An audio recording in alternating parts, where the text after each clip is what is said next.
Reflection, Chapter 17. Mulan's ancestors halted before the last hill. It was lower than the others and freckled with white and yellow dandelions across the grass.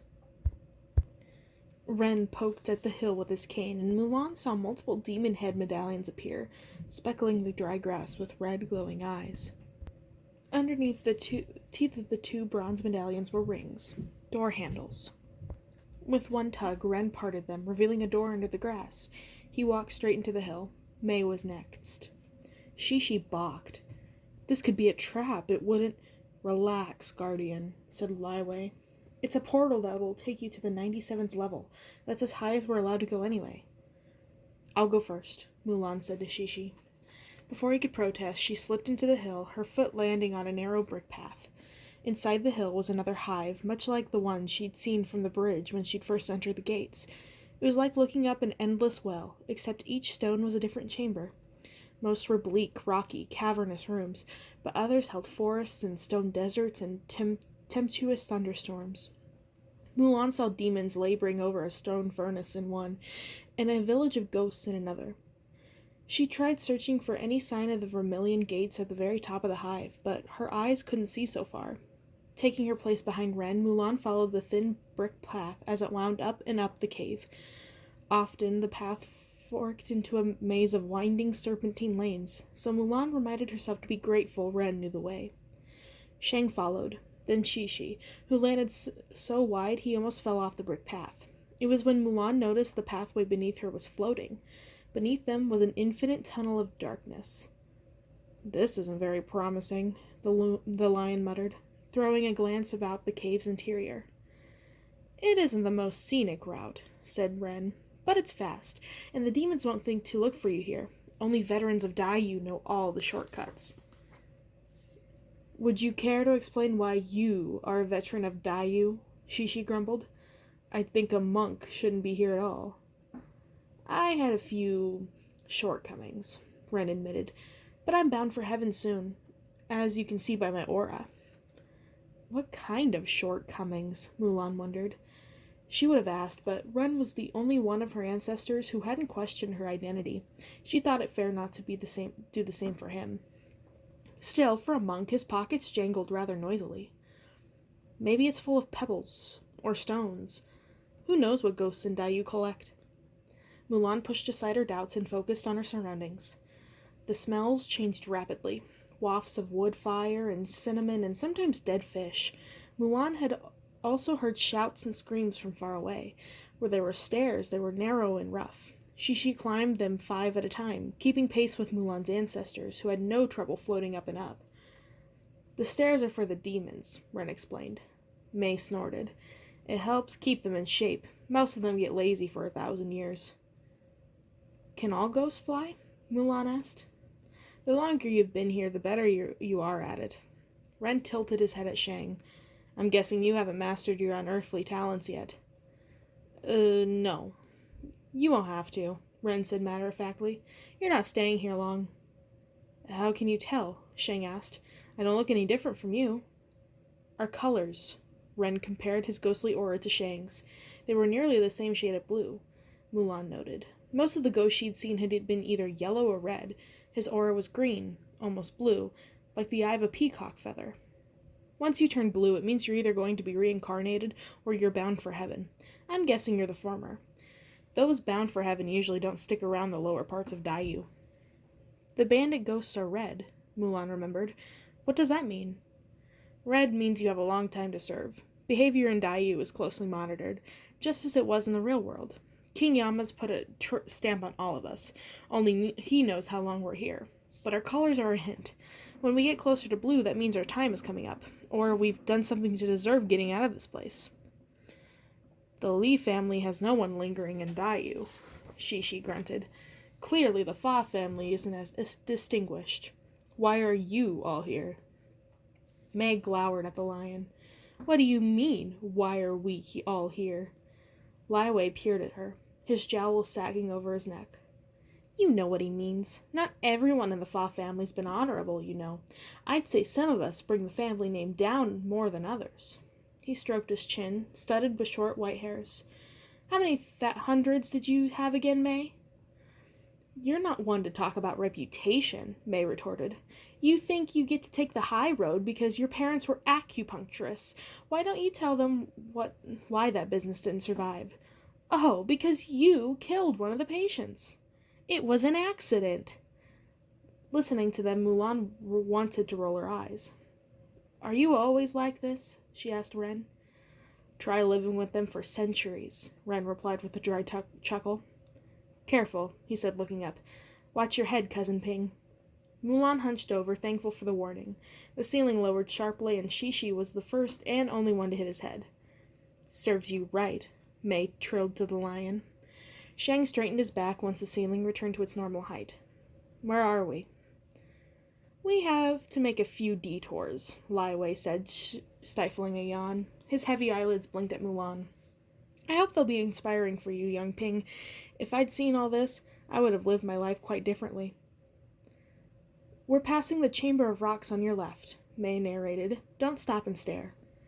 Mulan and Shang looked, but Shishi grunted and didn't bother slowing down.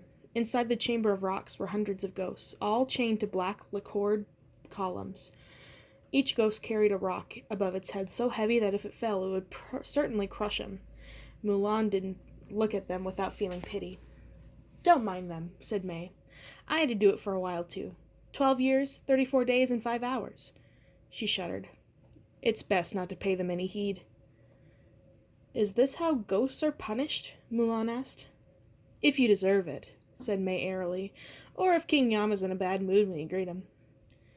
I did my time in Ice Mountain, Lai Wei said, somewhat proudly. Trust me, it's much more agonizing than the Chamber of Rocks. Though there is another, fourth Fa ancestor in Daiyu. Unfortunately, he's still in the Valley of Eternal Misery. We're on our way to visit him when we three made such a commotion on the Mountain of Knives. Mulan pursed her lips. Well, I thank you most graciously, Auntie and Uncles, for guiding us. Please don't call me Auntie, said May. Her aura was pale yellow, like the steamed egg cake she'd started nibbling. I can't be more than a year or two older than you. Fa Mei died young, said Fa Lai Wei. It would have been tragic had she not been such a shrew to her husbands. May whacked him with her fan. You should talk. She faced Mulan and Shang, then jabbed at the end of her fan into Lai Wei's stomach. This one died from indigestion. He choked on a fishbone. At least I was old. Old and fat, May retorted. Please, Ren said, holding his arms wide. Enough bickering. Definitely motivation for you two to be good on Earth, Shishi muttered to Mulan and Shang. Or else you'll have to spend centuries with idiots such as those. Shishi, they're my ancestors. Even worse. Ah, here we are, Ren announced, coming across a bronze bell at the middle of the path. Will you do the honors? Mulan struck the bell with the side of her sword. I meant to ask where you got that sword from, Shishi said, staring at the blade. I found it at the Mountain of Knives. Why? Mulan tilted her head, but Ren made another turn and peeled open another hidden door. Shadowy light flared in her eyes. Here we are, Ren announced. The 97th level, mostly occupied by the Hall of Echoey Forests. It didn't look like a hall. Mulan was beginning to learn that Daiyu's structure was different from anything in the real world. Here, mountains could float on clouds, and rivers could course through the sky. Everything here existed to suit King Yama's whims. A soft hum buzzed from the trees, and every few beats the leaves rustled in an erratic rhythm. The sky was dimmer here, and shadows danced across the forest canopy. The trees were withered and shriveled, with branches that looked like bones and leaves shaped like teeth. But aside from that, the forest wasn't so different from the bamboo grove where Mulan and Shishi had first arrived. How do we get to the 100th level from here? Follow the moonlight. Ren pointed to the beam of silvery light across the trees. Didn't King Yama tell you that? Mulan gazed up. He didn't tell me anything. It won't be easy finding the gateway to the next level, but if you follow the light, it'll at least bring you to the right vicinity. If you can find the gate latches shaped like King Yama's face, they should lead you to another stairway. Just be careful of demons. Fa Mei frowned. Aren't you forgetting to warn them about the cult? No, Ren interrupted. He cleared his throat and fumbled with his sleeves, his poise disappearing for an instant. No, he repeated. There's nothing to worry about. I'm afraid this is as far as we can take you. What didn't you warn us about? Mulan asked. Ren laughed, a little too loudly for Mulan's liking. May was just being paranoid. The Chamber of Boiling Despair used to be on your path. Some call it the Cauldron, inserted May. But Dayu's chambers and levels aren't moved consistently, and you shouldn't have any trouble with it. Shouldn't? Shang echoed. I wouldn't send my own blood into the cauldron, Ren assured them hastily. After all, it's such a joy for me to see one of my descendants alive and well. Mulan thought he heard Lai Wei or Mei snort, but maybe she just imagined it. When she glanced at them, they both avoided her gaze. Watch the moon and you'll be fine, Ren promised. You're so close to the top already. You'll certainly make it. The moon was north of them, still half bright and half devoured by darkness. No change in their timing. That was good. I guess we should be on our way. Eager to resume their journey, Mulan started to bow to each of her ancestors. Not so fast, said May. She sat on a tree stump, elegantly adjusting her shimmering silk skirts so she didn't touch the dirt. Ping, you said you'd update us on family news. Mulan swallowed. Right. There isn't much to report, she said lamely. The family's all doing great. May threw her hands up in the air. That isn't an update. I want to hear why you're here. The other ghosts say there's no mention of you in King Yama's book. That means you don't even exist. We don't have time for stories, Shishi interjected gruffly. His attention was on something within the trees. We're on a tight schedule. She didn't ask you, Lion, said Lai Wei. May reached into her pocket and took out another steamed egg cake, this one topped with a dark red date. How about a treat for our loyal guardian? Shishi's fur bristled, and his tail became stiff and straight. Absolutely not. I won't be fooled into accepting food from you.